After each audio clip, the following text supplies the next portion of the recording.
Hello and welcome to a lecture that I've prepared for you on paragraph development and also working with sources in research-based writing.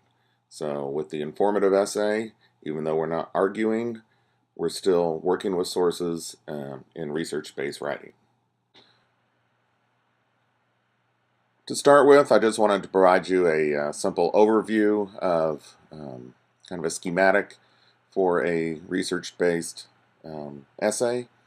And for the most part, I think the traditional essay structure is in the introduction that we start somewhat broadly, um, talking about our topic before narrowing and focusing and defining it as an issue. In classical Ciceronian rhetoric, this is known as definitio at this stage. And the first part, starting broadly, is just being able to speak at length on a given topic, so to be more extemporaneous or discursive, and then we focus and narrow it, define it, and then we work our way down to a thesis statement. So after that, you don't need to have, sometimes a paragraph right after the introduction will function as a background or bridge paragraph, maybe providing some additional information that maybe could have gone into the introduction, but it would have overloaded the introduction, and so you can provide it after the introduction. It also kind of contextualizes things, so it's kind of like you get into your topic and then you kind of back out a second just to kind of put it all in context before you move forward. And also it kind of bridges between your introduction and the body of the essay. So I find that a lot of college readers or writers do not really have much familiarity with using kind of a background or bridge paragraph, but it can really come in handy to kind of give your reader some context, some background before you launch into the body of your essay, and it helps to keep from overloading your introduction. So next we have body paragraphs, and I say use as many paragraphs as you need. Avoid the so-called 5-paragraph essay, which you may have learned in junior high or high school.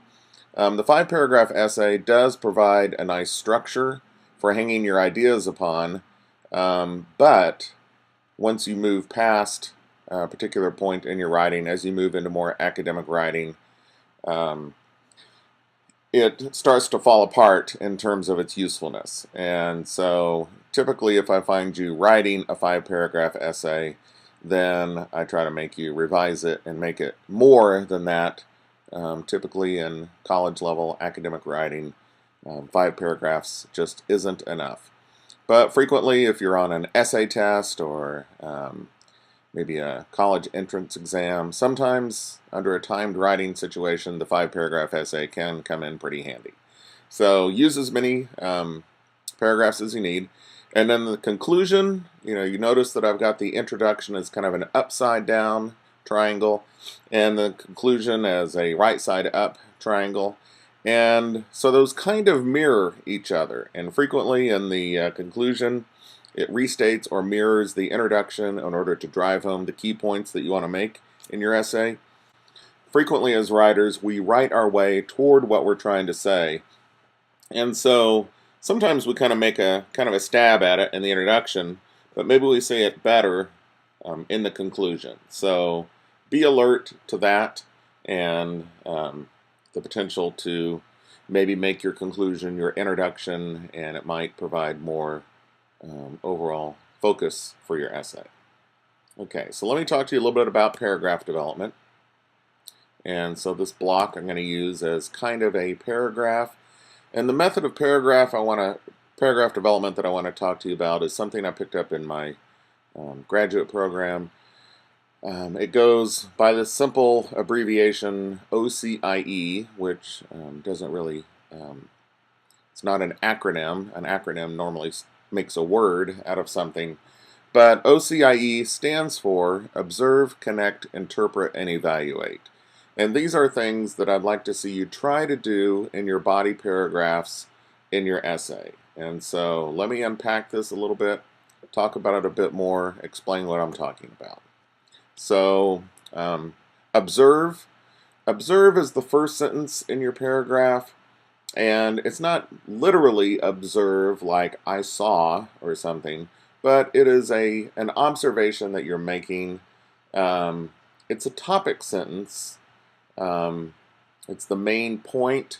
So if we were writing a persuasive, argumentative essay, our thesis might be our overall main point, but in a given paragraph, we make claims that back up the thesis, and so those are frequently the first sentence in the body paragraphs.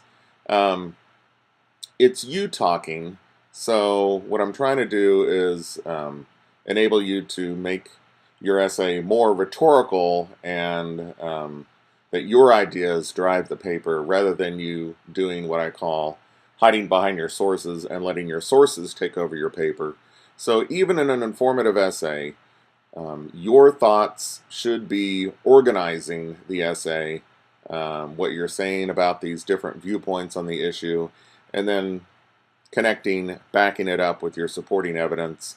In the first bullet item, I have this funny looking word topoi at the end. This is yet another Greek word that we're going to learn this semester. Topoi in Greek means locations. And today, we tend to think of a topic as a thing, not a location. But historically, topoi, plural for locations. And the reason they used that word in ancient Greece to talk about rhetoric was because frequently they were not able to write down their speeches. So they did not have a lot of paper or parchment floating around, and it took a lot of time to engrave their speeches onto stone tablets or something like that. So what they had to do was develop methods for memorizing their speeches. And topoi was one of those methods for memorizing their speeches. What they would do is imagine themselves in a house or a building, and as they went from room to room, they would think, what do I want to talk about here? So they would kind of assign things that they wanted to talk about to different locations within this building, this physical space. And they were walking through it, mentally in their minds. But they would go into room number 1 and talk about their first topic, and then room number 2, their second topic, room number 3, their third topic.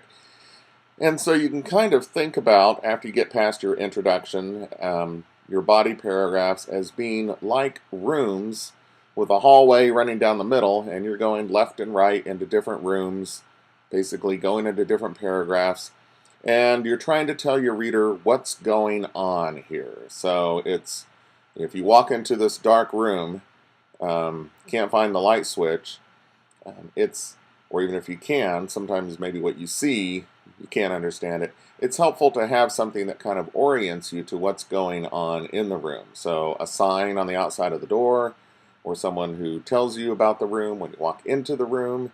And so this is a very important concept.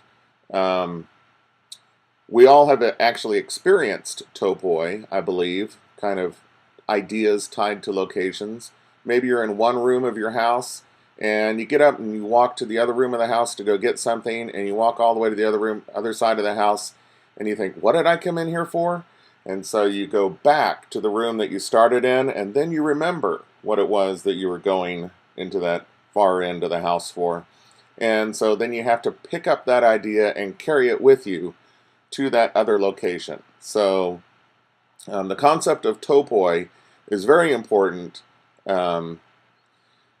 in terms of memorizing, organizing speeches, and in your paragraphs, if you start off with a good, strong topic sentence that just tells the reader what's going on here. So it might be, there are a number of competing viewpoints on this issue. So it doesn't have to be highly arguable, but it has to tell the reader what's going on in this paragraph. And we want our paragraphs to be cohesive chunks of information. We don't want to deal with all the various viewpoints in one paragraph. We want to basically break it up into different paragraphs. But we also don't want to lead with our sources talking, and I'll talk more about that here in a second. But it's really important, doesn't have to be highly arguable, that you have a good, strong topic sentence that basically metaphorically speaking, tells your reader what's going on in this paragraph. And I'll talk about the flip side of this here in a second. So the C is for connect. Connect with your supporting evidence. So this is where your sources come in. So don't start off paragraphs with your sources talking. Don't start off with, according to so-and-so in their article such and such, they say. When you do that, you are doing kind of a natural deductive reasoning of throwing out evidence and then interpreting, evaluating, analyzing it after, making more broad statements afterward. But you're also forcing your reader to go through this deductive reasoning process with you. And so they don't have to do that. And as writers, you don't have to do that. We can actually tell our reader the point we want to make, even if it's not arguable. It's just talking about one of the main viewpoints on this issue is X, and then connecting with your supporting evidence to back it up. So we're telling them what's going on, then we're connecting with our sources. And supporting evidence can be sources, examples, so-called commonplaces, which are things that we all agree on, and anecdotes, which are little self-contained stories. Okay. And then at the bottom, I've got interpret and evaluate. And so there are 4 terms, but it's really 3 rhetorical moves. So observe at the beginning. This is basically what we're doing is you talking at the beginning, your sources talking in the middle, and then you talking at the end. The interpret and evaluate, basically, they go together. We are interpreting and evaluating the supporting evidence to show how it reinforces the main idea that we're trying to make in that paragraph. And so I call this closing the loop rhetorically on the paragraph. So sometimes people think that their sources speak for themselves. All I have to do is present the facts, and my reader will be able to make their own connections with that. But we really need to take the reader by the hand. We really need to tell them what we want them to know, and then we back it up with supporting evidence, and then we reinforce what we want them to know. We interpret and evaluate to reinforce that main idea. Don't leave your sources, what I call dangling at the end of a paragraph. You need to follow up on your sources, re-emphasize what you're trying to say in your paragraphs, and keep the reader from drawing their own conclusions from this evidence. So even though this is an informative essay, we're still taking control of it rhetorically as writers. Okay, so I mentioned 3 rhetorical moves. You talking at the beginning with the observation, your sources talking in the middle with the connect part, and then you talking at the end by following up on your sources, interpreting, evaluating them to show how they reinforce the main point that you're trying to make in this paragraph. Okay, so going along with this, when I was just in my master's program, I remember reading a writer's handbook that said, good writing tends to move back and forth between generalities and specifics. And I remember that phrase kind of struck me, and I highlighted it and underlined it, and I thought, huh. And I went on, but it kept kind of coming back to me in my head, and the more I thought about it, the more I thought about how true it was. So, with specifics, we might watch the sun come up every morning. We know by the time we get up that it has come up.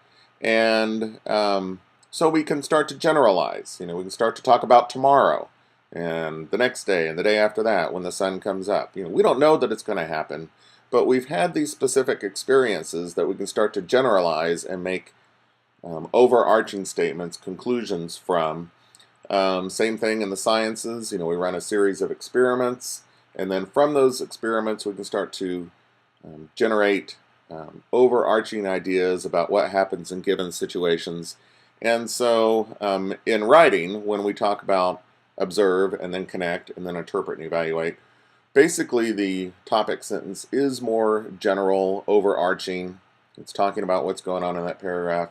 The supporting evidence is more specific. and then at the end when we interpret and evaluate, it's more general again. So we're constantly kind of moving up and down between concrete things and more abstract things in our writing. So what I just got through saying, the topic sentence tends to be more general, the supporting evidence more specific, the interpretation and analysis more general. And I was talking a little while ago about deductive reasoning.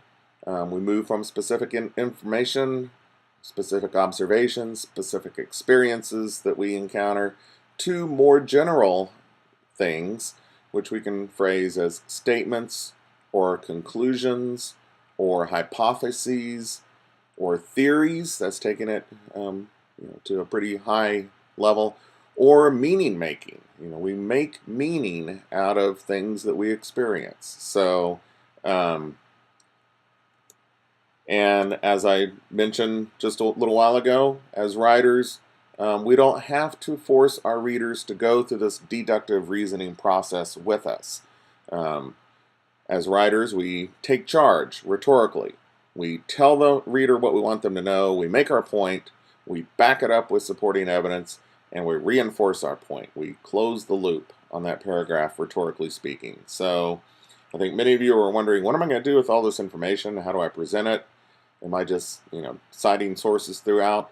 But actually, there should be more, just as much writing from you in this paper as there is reporting information from your sources. So let me go on a bit more about this. Okay. Using Ocie, your sources should be used in the middle of the paragraph, not at the beginning. So let me drop down to the bottom a little bit. I think that in deductive reasoning, I call this a bad topic sentence, when we connect immediately to our sources, according to scientists, or according to one author I read, or according to, and you mentioned someone specifically, blah, blah, blah, and you quote them, and then look down toward the end of your paragraph, it's pretty natural for people to kind of interpret and analyze at the end. But when I'm reading a paragraph like that, I feel kind of lost at the beginning. I'm reading according to scientists, and I'm thinking, what's going on here? And so I want to be grounded more as a reader. I want to be told what's going on before I'm presented this evidence and then your conclusions about it. So the example I have above it, which I'm calling a good topic sentence, it's not even much of a topic sentence at all, but it does take charge of that paragraph. It tells the reader what's going on here. A number of reasons why the sky is blue. And I throw in a transition, in fact, which helps me to connect with my supporting evidence, and then, according to scientists, and then the information that I got from my source. So then I'm going to follow up on that at the end of the paragraph and kind of close the loop rhetorically on that. So these two things, working with sources and knowing how to work with sources, and then thinking about your paragraph development, they go hand in hand. So let me elaborate a bit further. Okay. I encourage you to use both attribution and citation to do what I call bookending your sources in your paper. So what I'm showing you with this sentence, this is not the first sentence in the paragraph, but this is further down where you're starting to use your sources, is that according to is what we call attribution. So according to whom? According to one noted scholar, according to President Obama, according to someone by name, or according to one source. You could be fairly generic about it. And so that indicates to your reader that here is the first bookend. Here is where my use of sources starts. And then the parenthetical kind of indicates where your use of source ends. Although you may be going on further and further with several more sentences after this to kind of further flesh out, your ideas and your use of that source. One thing I would say is that once you mention your source and then you throw in a citation with last name and page number, you don't have to continue to do last name and page number throughout that paragraph, but you should continue to do page number. So if I see 18 and then 25 and then 37 in parentheses, I'm assuming that you're working with the same source as the last time you gave a full citation, last name and page number. So it kind of helps to, tidy up the paper a little bit. Okay, another point is don't simply cite at the end of a paragraph, cite throughout, and I think students get kind of confused about that. So we use the attribution to kind of indicate where we're starting our use of a source, and then we cite frequently and cite throughout. Sometimes people think that they can just cite down at the very end of the paragraph, and there are actually a couple of issues with that, a couple of problems. If you only cite at the end of the paragraph, it's not clear how much you're citing. Are you just citing that last sentence? If you're citing much more than that last sentence and you only put a parenthetical citation at the end, people might misinterpret that and think that the only information they're citing is the last sentence and all this other information did not get cited, so therefore you're kind of guilty of plagiarism at that point. So what I tell people, third bullet point, cite early, cite often, when in doubt, cite. You almost can't cite too much. People do kind of feel like it interrupts their writing process sometimes with citations and that it's going to interrupt the reading process. But you'd be surprised that readers kind of blip right over citations unless they need them, and then they notice them. It's kind of like reading a novel and you got these speaker tags, he said, she said. In creative writing, sometimes I'll see students try to change the word said, and they'll say exclaimed or remarked or joked. They use all of these substitutions for the word said, but said is kind of like a citation. People don't notice it unless they need it. And so if you're writing creatively, said is oftentimes the best thing to use. And if you're citing, don't worry about them interrupting the reading process. It might interrupt your writing process, and that's why I tend to use a lot of empty parentheticals sometimes. It's like, I know I need to come back and cite this, but I need to keep writing while I'm, on a roll. So, also, I mentioned on the fourth bulleted item, citations throughout your paragraph, instead of just at the end, help to strengthen your ethos as a writer, your credibility, your reliance on authorities. So when I look at a paragraph in your paper, and I don't even have my eyeglasses on, I'm just kind of, looking at it from a distance, I can see those parenthetical citations sprinkled throughout, and that gives me confidence in you as a writer that you've done your work. But when I only see a parenthetical at the end, then it's, kind of frustrating for me as a teacher and confusing for me as a reader. So the other thing I mentioned with OCIE, you should be following up on your supporting evidence, interpreting, and evaluating. So there really shouldn't be a citation by itself at the end of a paragraph. When I see that in your writing, I always mark follow up on your use of sources, and I take 2 points off. So, and if you don't have a good, strong topic sentence, I say topic sentence needed, and I take 2 points off. So you need to use this OCIE method of paragraph development. I also want to say a couple of things about OCIE that I forgot to mention earlier, is that occasionally students misinterpret this as 4 sentences or 3 sentences per paragraph, and that's not what I mean. It's 3 rhetorical moves, the observation and then the citation and then the interpretation and evaluation. But I'm not trying to prescribe a given number of sentences. Use as many sentences as you need. And from my own experience, when I was growing up, I remember teachers in junior high and high school telling us we need to have 5 sentences per paragraph or 7 sentences per paragraph, and each sentence had to do something different. And it was really cumbersome and hard to write that way. So think rhetorically. What we're doing here, we've got you talking, then your sources talking, and then you talking again. And I think I've got one more slide here that helps to drive home my final thoughts on this. Okay, first bullet item I just mentioned, you talking, then your sources talking, then you talking.